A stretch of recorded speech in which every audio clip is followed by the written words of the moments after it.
And in our meeting with the special teams coordinator, we asked him, what's your philosophy on bringing the ball out? Do you give him a red light? Do you keep him in? Green light, let him go? And he's got him. It's caught in the end zone. Touchdown, New Orleans. A 7-yard touchdown grab. And the Saints have got it on cruise control. Now the Saints offense will remain on the field and go for 2. Now Dobbs dancing to his left. And, boy, talk about adding insult to injury. He's into the end zone to tack on 2 more. I think this is just going to be a function of the times we live in now. Very similar to the bat flip in baseball. Everyone's got to start to get comfortable with this. But to me, this is just rubbing it in. You got a big lead. Go ahead and take the extra. And all deep in his own territory. He coughs up the football. And he'll score. Touchdown, New Orleans. So they get the 1-score kickoff, get a fumble, take it right back to the house. 2 quick touchdowns within a matter of about 10 seconds on the game clock. It's like a big 1-2 punch that may lead to a knockout. And they are just not going to let up as he is into the end zone here for 2 more. But I guess when you're hot, you're hot. I mean, I would just go ahead and take the extra point and move on, but apparently they've got something to prove. Almost feels like something was said this week, and they wanted to make sure that they laid it on them in this game. And the decision to bring it out, not a good one, as he's tackled at the 15. In this position, trying to get back into the game, teams are looking for a spark from their special teams. That's not what they got, though. They got a setback, and they have a long field to cover if they want to try and put points on the board. And down he'll go at the 25. He'll get 10 there all on his own, but it'll be second down.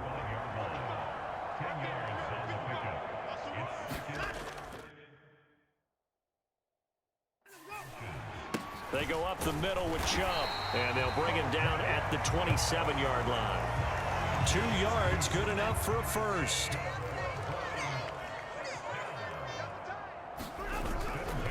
And again, it's hit behind the line. He lost the football. It's loose. And this is picked up by the Saints. And he's into the end zone. A fumble return and a Saint touchdown.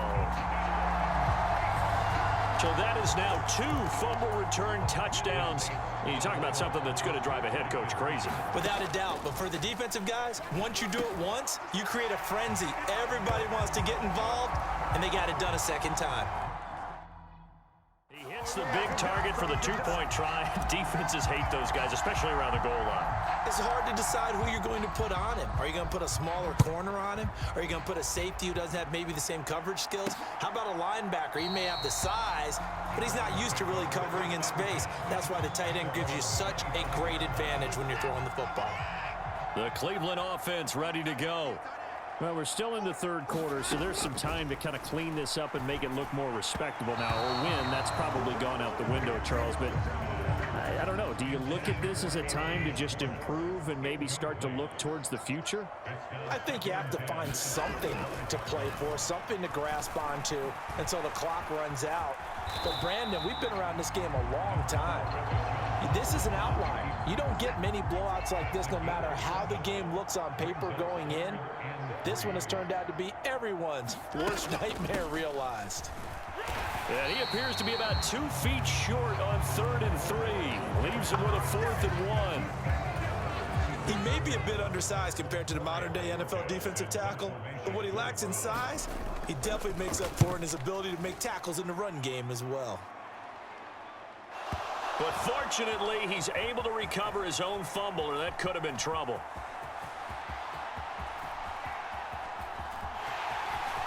And he'll score. Touchdown, New Orleans. And he can't field it cleanly. It's loose. Well, it certainly feels like that kind of game, doesn't it? No matter what they do, it's going to work. That might be the absolute crusher right there. A punt return for a touchdown. Feels like there's been a lot of crushers in this game. This lead just gets bigger.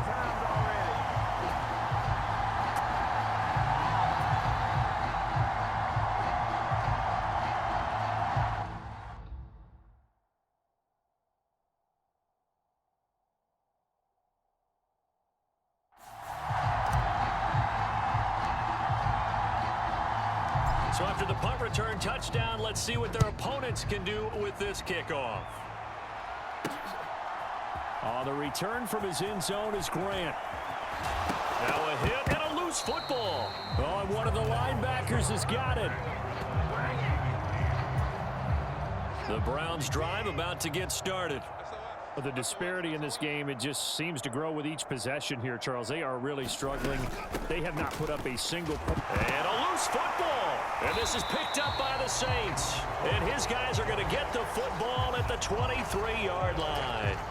Do you remember in preseason when we were going to the different training camps and visiting teams, and we always would see the running backs working out and going through those gauntlet drills, and, you know, guys either slap. It got his man complete. And he's got it. Touchdown, Saints.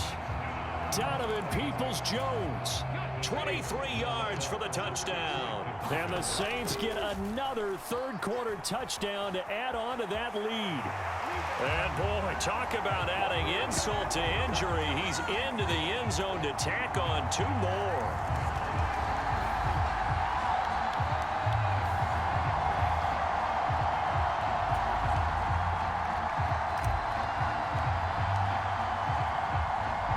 Morstead out now following the touchdown to kick. On the return from his end zone is Grant. Now a hit and a loose football. And this is picked up by the Saints. And they'll have the ball set up in the red zone at the 16-yard line. As that ball got away from him and he saw the opposing team recover it. You felt his pain? Oh, I felt his pain, and you know what was going through his head. Tuck it away. Take care of the ball. All the things he hears all week in practice, he didn't carry it over into the game. And oh, that nearly their first pick of the game, but it falls down to the ground incomplete. Forced out to his left. Touchdown! A 16-yard touchdown. And the Saints will add on to their lead here in the final minute of the third. Dennis Allen going to go for 2 here. He's leaving his offense out on the field. And they are just not going to let up as he is into the end zone here for 2 more.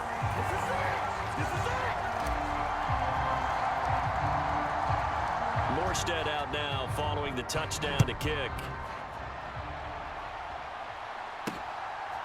On the return from his end zone is... And all deep in his own territory, he coughs up the football. And this is picked up by the Saints. And he'll score. Touchdown, New Orleans. So they get the 1-score kickoff, get a fumble, take it right back to the house.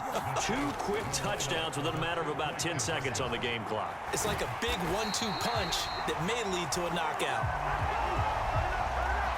I know we could sit up here and dance around it a little bit, but going for 2 in this situation, somebody doesn't like someone else. There's no doubt in my mind. Well, what they couldn't see is you lean back in your chair and you yeah, it's not a good decision. They didn't get it, though. Yeah, I don't think you can just say, well, my kicker's hurt in this moment. No, okay. The Cleveland offense ready to go. Well, this has been a tough one for them, Charles. They've struggled really on both sides of the football. And one thing that's really plagued them, the turnovers. There he goes, Amari Cooper. A big play that time for Cleveland. 44 yards. And they're not going to get to the line to run another play. So we will switch ends as the third quarter has come to a close. You are watching Madden Ultimate Team on EA Sports. On 1st and 10, Watson. And oh, he coughed it up.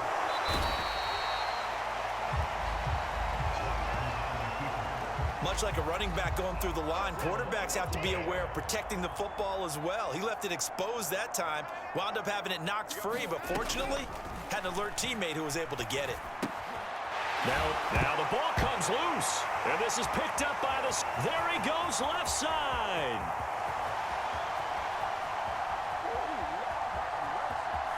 Down inside the 10.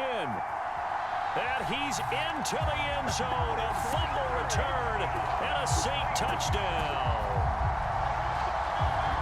Oh, back backbreaker. That'll drive the coach, the offensive coordinator, just crazy. You get it all the way down there in the red zone, can't capitalize. Instead, they go the other way on the fumble return for a touchdown. How about the aggressiveness of the defense, though? They're not about to just fall on a fumble, are they? Scoop and score is their motto, and they just did it.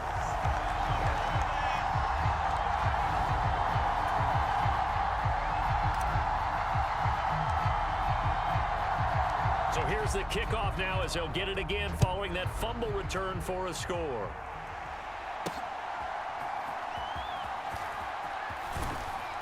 And taken down just past the 20 at about the 21-yard line. And now Cleveland geared up to take the field.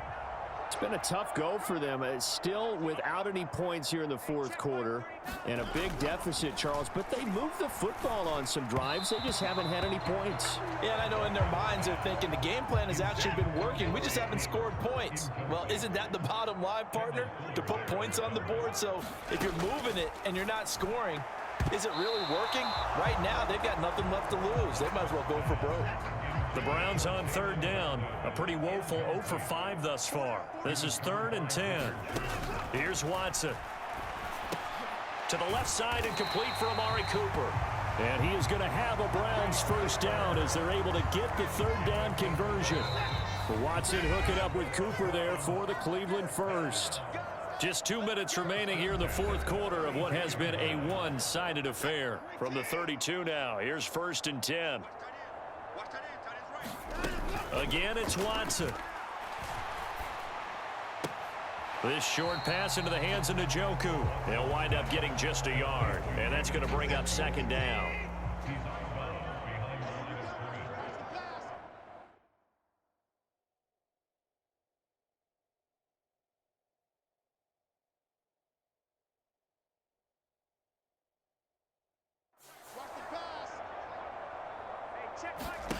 Now it's Watson. Oh, it's tipped, but he's still... Now a loose football. The ball comes out, and this is picked. And he's free going down the left side. It's a foot race. And that should just about do it. They return it to the end zone, sealing it with a defensive touchdown. The pass receiver turned into a runner, then he turned into a fumbler, and it goes the other way for 6. I love your description. Although for the offense, they're not too happy about it. But for the defense, what a big-time play for them. Never give up on anything. Sometimes you create your own points. But the receiver, hard to fault him. He's just going for extra yard. That's exactly what you're supposed to do, but you have to take care of the football. And you can bet they're preaching 2 hands on the ball here as the kick's away following that fumble return.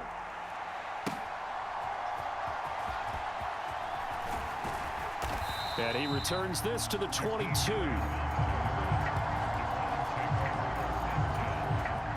The Browns drive about to get started.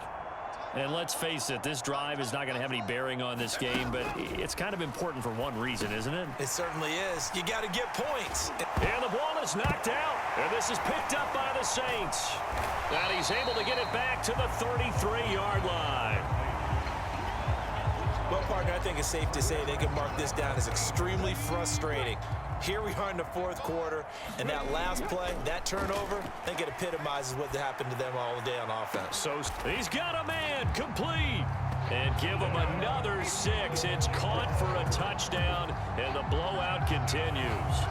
Well, when coaches come into a game preaching total team effort, CD, I think this is the type of ball game that they're dreaming of. It was pretty apparent early on that they were clicking in all 3 phases. It's been fun to watch. Yeah, sometimes in the NFL you end up with matchups like we've been watching here. And when you go back to the early drives, you can just see that one squad was on a different level in this game. Safe to say, we have been disappointed in watching their execution throughout this contest.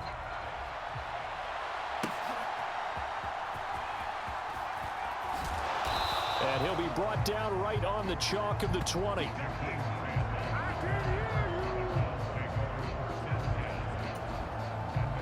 The Cleveland offense ready to go. I hate to say it, but at this point, I don't really know that they're playing to win with this deficit in the fourth quarter. They're just trying to erase that 0 on the score. Oh, a ball batted in the air, and now it's intercepted. And he will take this one home. It's a touchdown. That kind of puts the bow on what has been